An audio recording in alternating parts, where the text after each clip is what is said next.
So it was recommended by the Auditor General that we migrate the payroll from that to a new system called the CSM, the Civil Service Management System. So we have a task force that includes the Ministry of Finance and Development Planning, the Civil Service Agency, the General Auditing Commission, and the Internal Audit Agency. That task force is working currently to make sure that we get the correct data, accurate data, and make sure that missing data on the payroll are found and put back on the payroll. And when we clean the data, we will move the payroll from the ATAP to the CSM. Why do we want to do that? The CSM system is efficient and capable enough to reduce significant human intervention, so that people at will and by themselves are not just dumping names on the payroll and assigning pay. So that's what we want to move from the ATAP system. The ATAP system right now allows for Josiah to do that, allows for Darlington to do that, allows for Alaric to do that. So we want to prevent it. So that's why we're working on the payroll migration process. That's one action we are working on. We are taking collectively those sector institutions that I mentioned. So what are some of the non-audit recommendation actions we have taken? When I appeared here before, I told you about the 98 fictitious names that we identified on the Liberia National Police payroll. 98 names. And the 98 names that we identified since March, the Civil Service Agency blocked the 98 names since March. We did not waste any time. And we didn't do this all by ourselves. We worked with the Liberia National Police leadership to block those names. So it's been March, it's been April, now it's May. None of those 98 individuals have come back to us to say that we were legitimately on the payroll. Now that's what I'm talking about. The 98 illegitimate individuals, that's on non-audit actions against the following standing entities. So those were blocked since March. We have not seen anybody to come back for verification. Any of the individuals. So the second group of people are from the Liberia Land Authority. We work with the Liberia Land Authority to identify 41 illegitimate individuals who were on the payroll. We immediately blocked them in March, and none of those 41 individuals have come back to us to claim that they are real human beings and we should pay them retroactively or we should put them back on the payroll.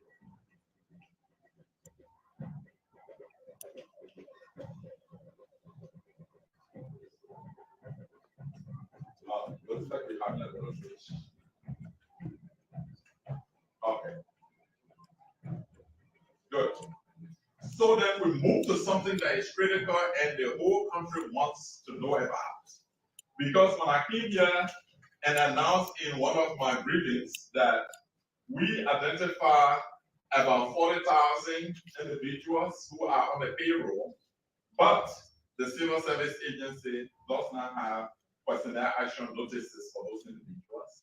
And we were going to take measures to work with the legitimate ones who are on the payroll and working, and we can identify to regularize their status.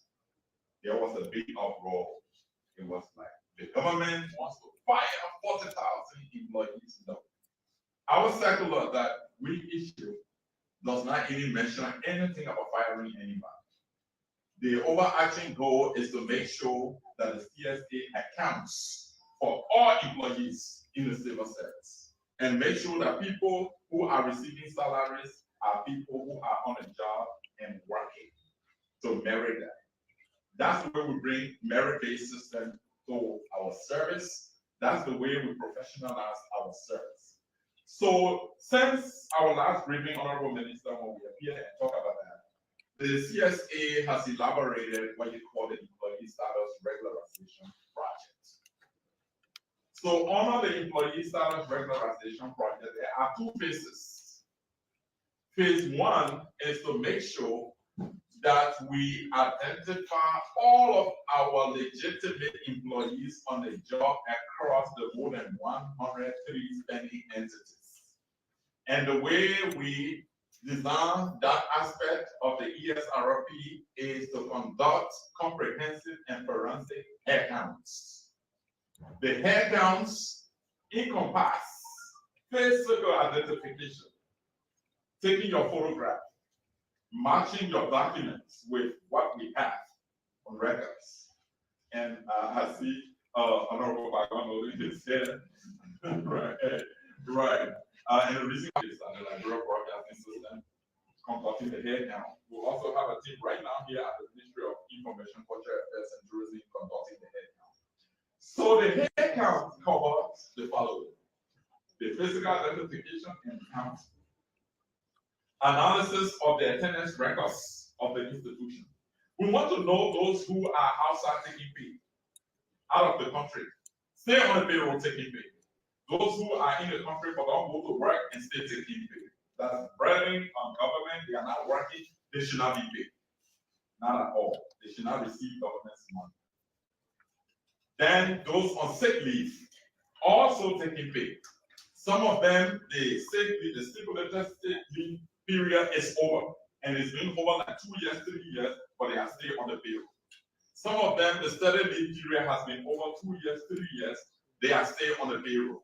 So this process helps us to identify those kinds of people, do analysis of how much government is losing to those people, and then make sure that we stop it immediately. So far, we conducted head count at the Ministry of State for Presidential Affairs, and together with the Ministry of State and Presidential Affairs, we identified 10 unverified individuals and we blocked them immediately. We did that without the current app that we are using. So there's a likelihood that we will go back. That was purely manual. There's a likelihood that we will go back to the Ministry of State to make sure that we capture the exact data and we take the actions necessary. Ministry of Foreign Affairs, and this is central, Ministry of Foreign Affairs here at the central office. This does not include the Foreign Service because the CSA does not have burden over that.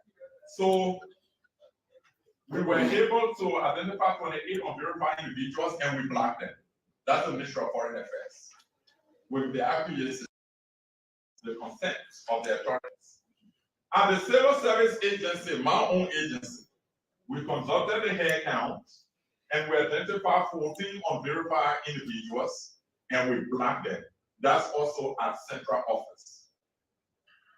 At the Ministry of Mines and Energy, we are finalizing the reports, but can we go to Mines and Energy data briefly to just look at what it looks like? When I want to show you names, we don't want you to see, a picture, that will let you know exactly what these reports look like. I hope you can find that.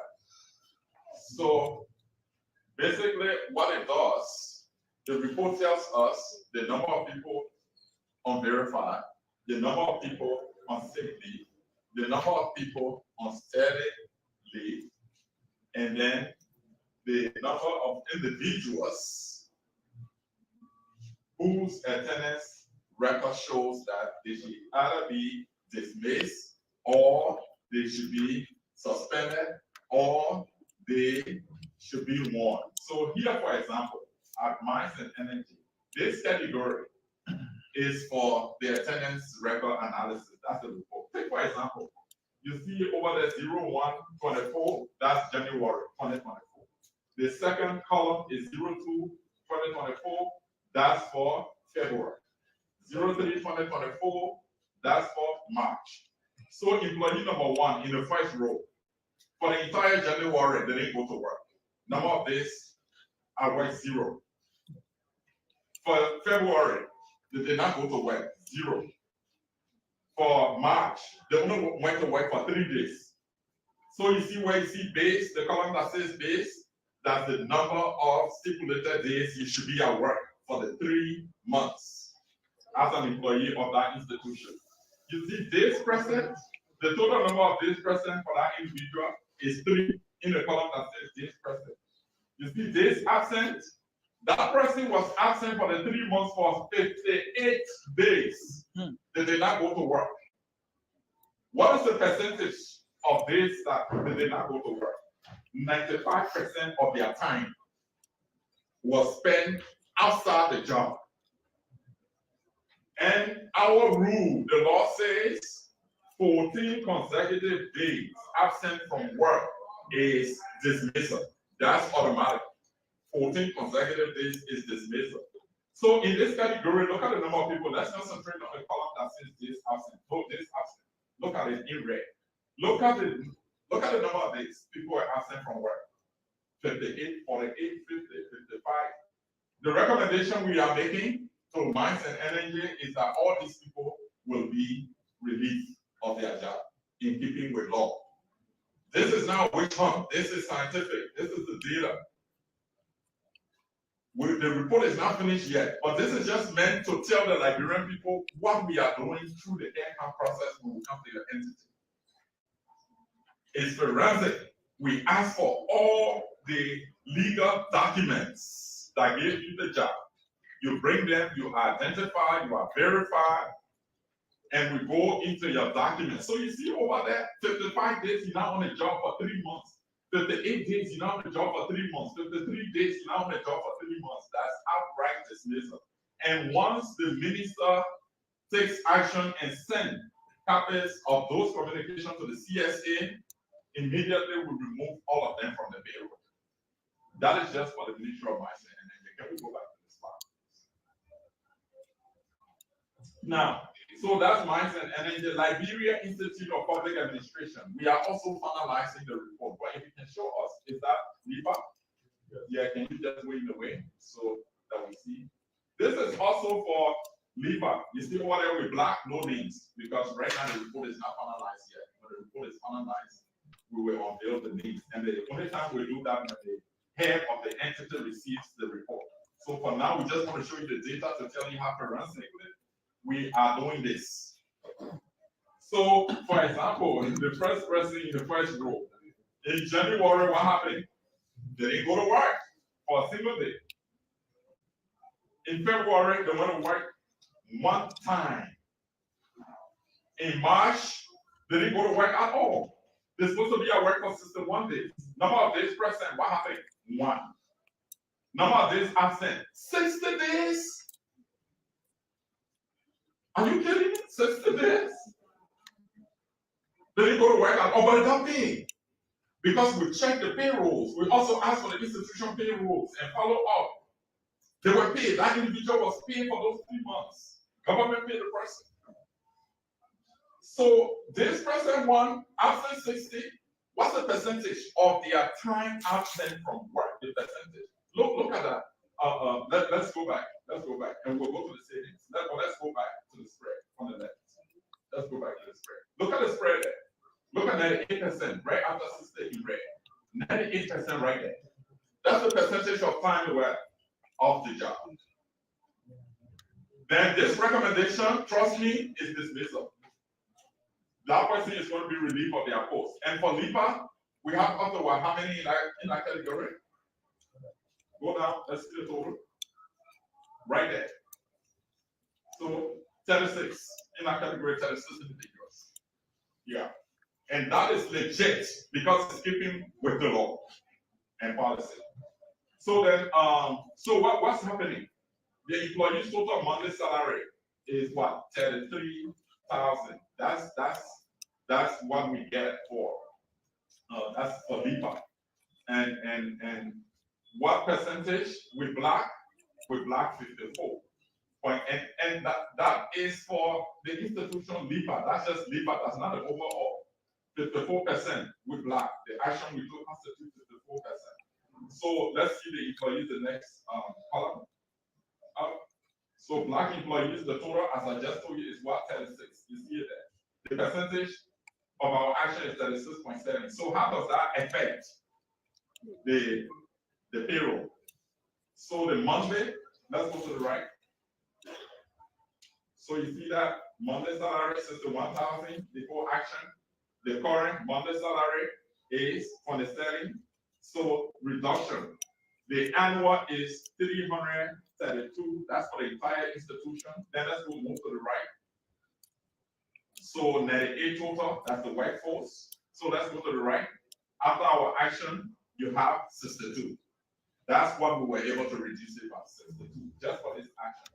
So this report will be going to the LIPA boss, and the leadership will make a decision. It's not CSA. Our role is to tell them this is the status of your personnel, and they will take the action. I know Prof. Jokai is looking at me like, I wish you could help. And then we have the National Center for Coordination and Response Mechanism. Now, this institution, we're trying to bring the employees to the national payroll system. They used to be paid through grants, but also by the government. But we're trying now to bring them to the payroll system. A little bit of history. This institution used to be the early warning system. It used to be directly under the offices of the vice president. So ECOWAS worked with the government to transform it into a functional agency. Even though the vice president's office takes charge of the board. But this institution, we're trying to bring them into the payroll system. But we're not going to bring them into the payroll system without understanding the status of their personnel. So we ran straight there and did the head count. This institution, the report has been finalized. We have it. Now, a total of 24 individuals have been removed from our payroll from this institution. 12 of those individuals were unverified. Unverified. They are people who's supposed to be working. Is that the institution? Okay. So you see that. Look at some of the salaries we were making. The first person was making $300. Salary is that Monday? Yeah. So you need to times that by 12. That's what government was paying them. That's 8,000 per month for the entire group. So recommendation is dismissal. That entire group is going because they are not there. We don't know them. We see them, but we're taking the on the payroll. So we have the second category. That's 12 persons. The second category, another 12. They are PO ghosts. Those are the ones taking the 1,700, 1,800, 742. That's the group. These people, they don't even know where NCCRM office is located. But they will be paid this amount. How much? 5,776. Which category is it? All right, right there. Yes, that's the same group. So for October, that's the amount we lost right down there, 5,776. Let's go for November, $4,048. For December, $14,156. What is the total that we lost? That's $23,980. Now, here is the situation with this number. This number, they not only remove them from the payroll, but we are, as I speak to you, we are drafting a communication to the Liberia Anti-Corruption Commission, asking them to ask the head of the entity. I'm told that we just appointed a new head or the former head of the entity and the controller to account for $23,980, representing payment to individuals who don't exist. LSCC will have to launch a full-scale investigation and advise the CSA on the outcome. Let's go back to the slide. So then that's for the employee status regularization. Why are we doing this? Why are we doing this? We are doing this first. That's the first phase of the whole process of regularizing the status of employees. Now, those who will be identified and verified as legitimate employees, but do not have their personnel action notices, CSA is going to work with their HR departments to give the personnel action notice forms to all those employees because it's their right. It's their right. Because you don't have the personnel action notice doesn't mean that you should leave the job. No, it's your right. You are working, you are there, we have verified you, we will give you the forms because it's a set of forms. You fill out all the forms, the TDG HRM will sign, the principal administrative officer will sign, and all the other people involved will sign, and the director general will approve it. With that form, when finalized, it tells you your pay grade. At least you know with dignity, you know what you are working for.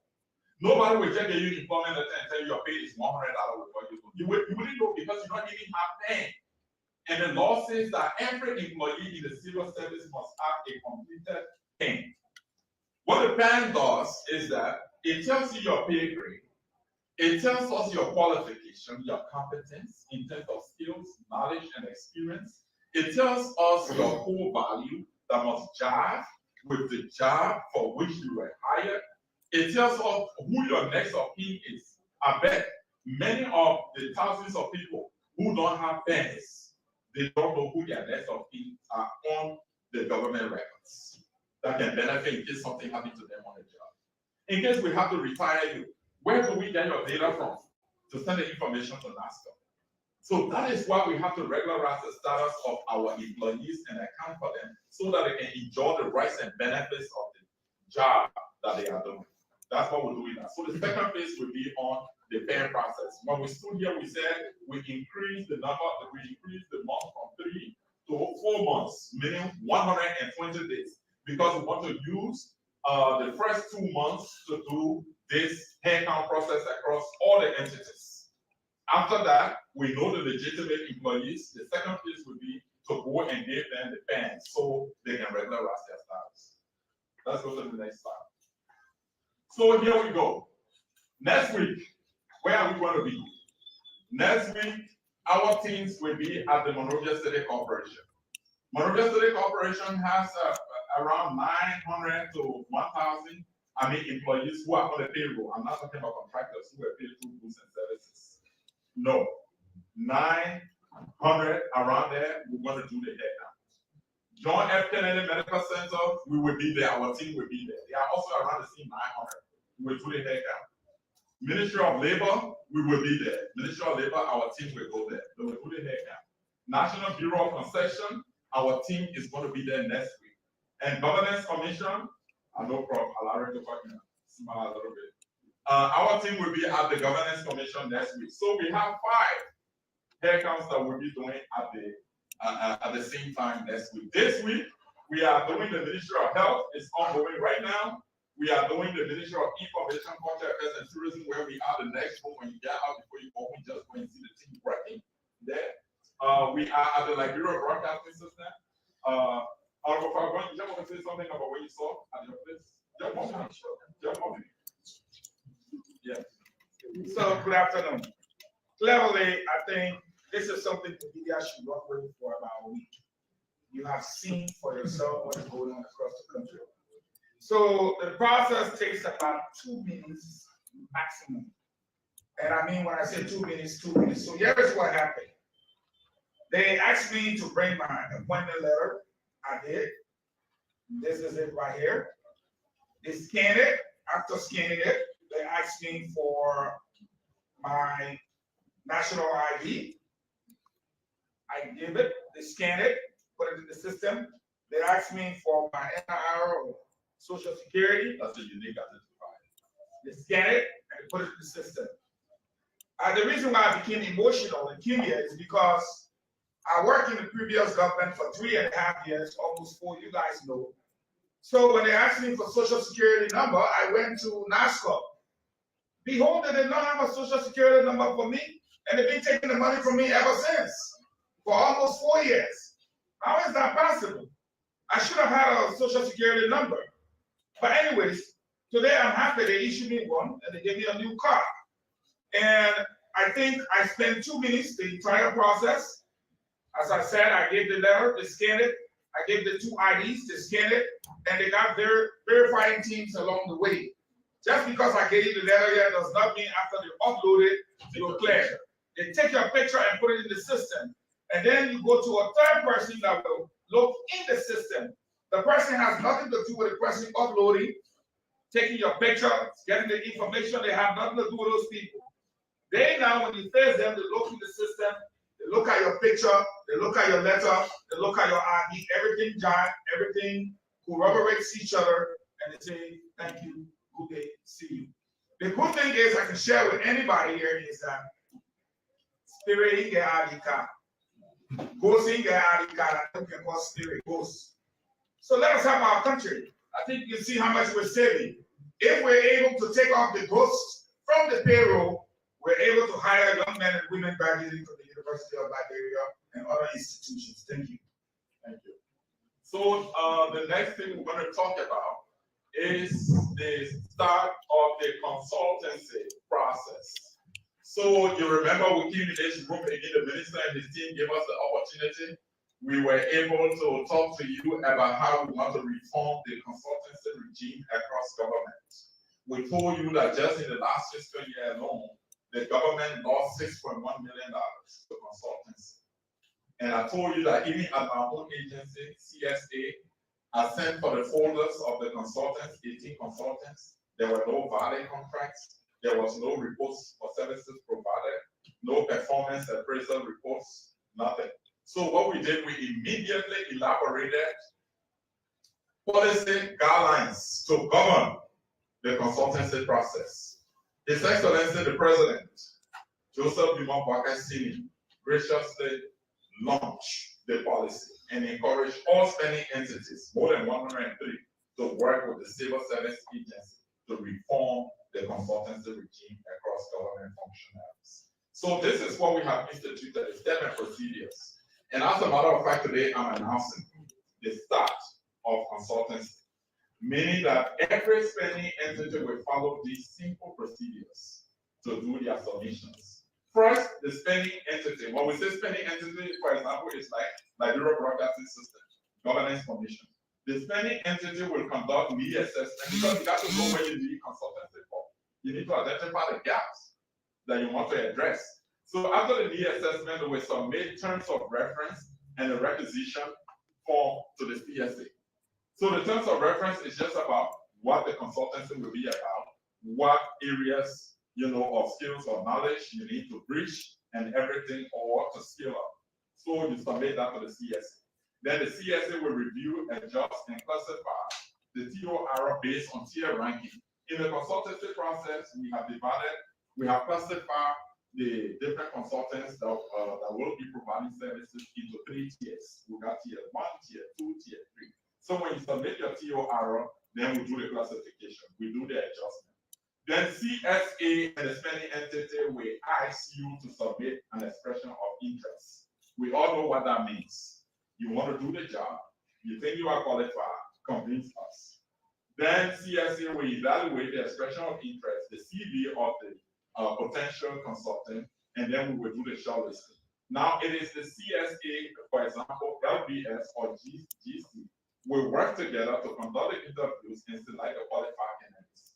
Now the CSA and the same institution will negotiate and award the contracts. Those are the simple steps for the individual consultant. Now for the procedures for hiring a consultancy firm, we will follow the same procedure where we teach along the line because we are moving from individual consultant to consultancy firm. So because there are procurement activities involved. So the same thing, you will conduct the assessment where you want the firm for, and you submit that terms of reference. The requisition form is already in the policy guideline that was launched by the president. You send it to CSA, we review, we adjust, and where applicable, and we get back to you. And the CSA and the spending entity will request for proposals. This time it is not EOI for the individual, it's request for proposals from the firm, and then we will evaluate and shortlist potential firms, and then we will negotiate and award the contract. That will be the CSA and the spending entity involved that needs the service. So how is this going to be managed? So we will have a consultancy steering committee. Now, we're going to have 5-member steering committee. We're going to have 3 persons from the CSA and 2 persons from the Ministry of Finance and Development. We are already working on that. We've already written the Ministry of Finance, and we are working harmoniously with the Ministry of Finance on these matters.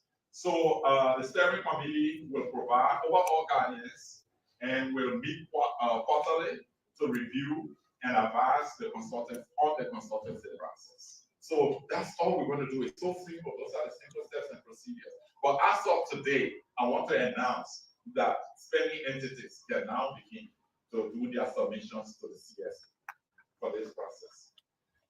So the consultancy technical secretary, I didn't want to talk about this, but let me just let it, because this falls directly in the purview of the CSA.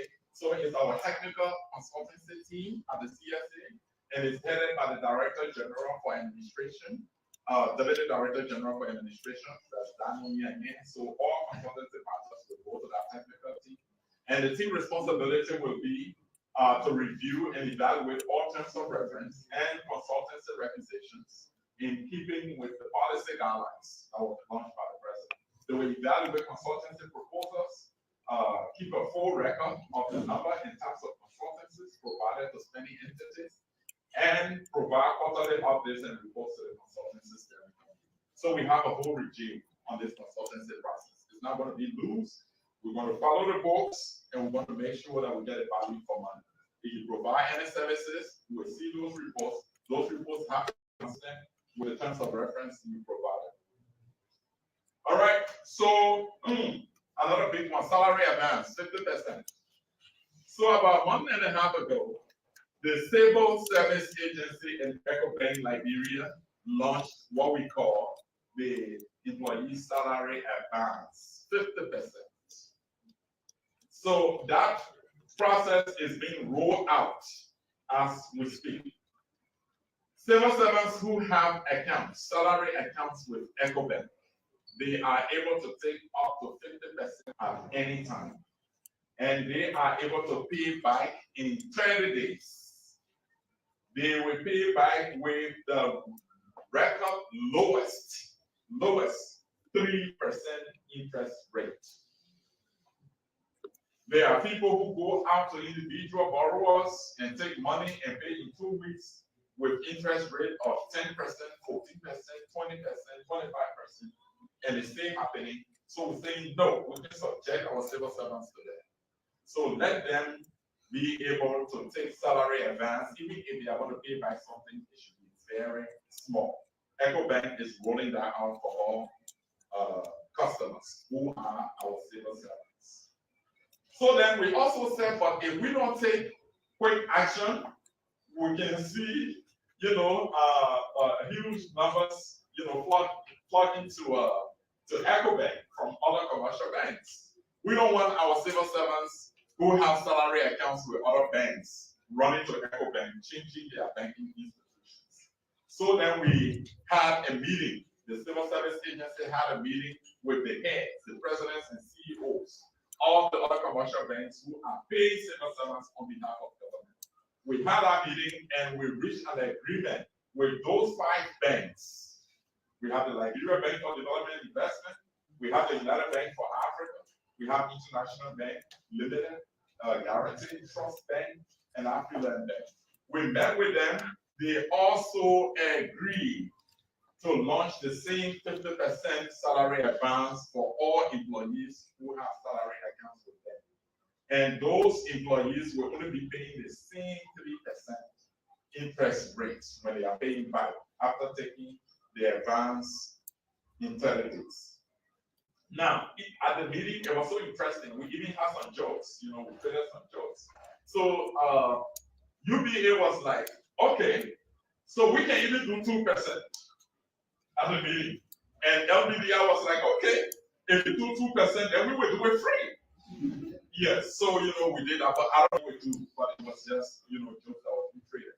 Why am I bringing this up? I'm bringing this up to tell you the extent of the interest that those banking institutions have in this initiative, which is very important in terms of having to improve the economic standing of our people, making sure that they have money at all times. increasing their purchasing power, so that they are able to put food on their tables for their families. They are able to pay their children's school fees on time, even with the meager resources that they will have, they should have it at the time they want to, do stuff.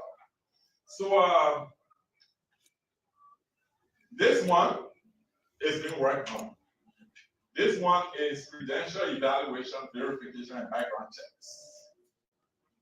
It is in the purview of the CSA to vet the credentials of all individuals who want to work in the civil service, classify positions in the civil service. It's our responsibility to vet your credentials and to check your background to make sure you have the right credentials, you're not falsifying credentials, you're not presenting false credentials to us, and to make sure that you have the right reputation and the right character required for the job. The CSA, I don't remember doing that to the best of my recollection. At the CSA, we have drafted a policy manual for credential and integrity audits and background checks. We are going to finalize that draft by May 29th. That's next week, Wednesday. And subsequently, in 2 weeks, we will launch that manual. The launch of that manual means the CSA will start to vet the credentials of people in the employ of the civil service and do background checks. Because our classified positions require study, academic qualifications, apart from other professional skills, like you have certificates, requires that. We have to make sure that you have it. Not just that you have it, but you have the right one that is authentic. Don't ask us about the expertise to do it. We have it. We have a group called CDEX. They did a comprehensive presentation on the credential evaluation, verification, education, and background checks. That group is working with WES, the World Education Services in the United States of America, that is responsible for doing exactly what we're coming to do. That group is working with them directly. That group, they can vet documents from anywhere in the world. That group is working with India, #1 credential evaluation institution. In fact, the president of that institution in India came to the country and he did a photograph of me and posted. That's the extent to which we made progress for us. That group is working with the credential evaluation system in South Africa. That group is going to help provide expertise on that. So we have the expertise. Mind you, we will also work with Liberians who have been making efforts to make sure that credential evaluation, verification, and background checks becomes a reality. So we will be working with those Liberians wherever they are. We will work along with them. So I want to let the Liberian people know that this major reform is coming, and it's coming very soon. So we are going to be the guinea pigs. Those of us who are already in the employ of the civil service. We're not going to say, oh no, it's going to start with new people we are employing. No. We are going to be the guinea pigs. We are going to make sure that our credentials are verified, are authentic. Those on the job right now, directors, deputy directors, assistant directors, supervisors, coordinators in the civil service, we will vet all your credentials. We vet everything to make sure that you comply with regulations. You comply with our laws and our policies. So that's it about the credential evaluation and background checks, and I hope you can wish us good luck on that one too. So here is a summary of the actions we've taken so far. So the Ministry of State for Presidential Affairs, we blocked 10, and the monthly salary, when I say 10 individuals, the monthly salary was $6,269, and the annual salary is $75. That is what we have removed from the payroll. Ministry of Foreign Affairs, we blocked 28. Monthly, we're losing 15,000, and annually we're losing 190,000. Liberian National Police, we blocked 98. Monthly, we're losing 15,000, and annually we're losing 188. Liberian Land Authority, we blocked 41. Monthly, we're losing 12,000. annually we're losing 145,000. Ministry of Mines and Energy is going to be 57 just for one category. That is for a attendance record analysis. Mines and Energy is more than that because we got a good number of people who are going to be suspended without pay, who didn't meet the requirement for attendance, but also who are not qualified for this business. There are those also that will receive warning letters. That falls in the purview of the minister and his team. But we just want to let you know, give you a picture of where we are. NCCRM for the phone. I already told you about that. We're not only removing those for the phone, we did not only remove those for the phone names, but we are also recommending for investigation. What happened to the almost $45,000 that went to people who don't work for the entity? The Ministry of Justice, 38 individuals, and we were losing 4,000, and then annually we're losing for the 9,000. Ministry of Education, this is just the mobile money aspect for Ministry of Justice and Education, because Ministry of Education, we are currently conducting the hair count at the central office. We are currently doing that. Report has not come out yet. So imagine when that report comes up. So Ministry of Education, the 84 just representing those who are on the mobile money. And you know the interesting thing about the Ministry of Education, those on the mobile money, they all have the same salary, 160, the 84 people. All of them have $160, I wonder what's it. All of them, $160. So purely, those are not real human beings. So the Civil Service Agency, a total of 14, we're losing 9,000 every month, 9,737. And then annually we're losing 160,852 with black votes. There's no longer that. The Civil Service Agency mobile money, 4 persons, 196, we're losing $2,000. We'll remove that. So just from this little, this small, which does not encompass all the actions we have taken. Because remember, I told you about the 6,815 that we are going to block. That amount will be saving $2.5 million monthly when we block. And annually, it's going to be saving $30 million. So we're going to work with the Governance Commission to get the total number of individuals who were verified from the 9,287. We set that aside. We set that data aside on the payroll.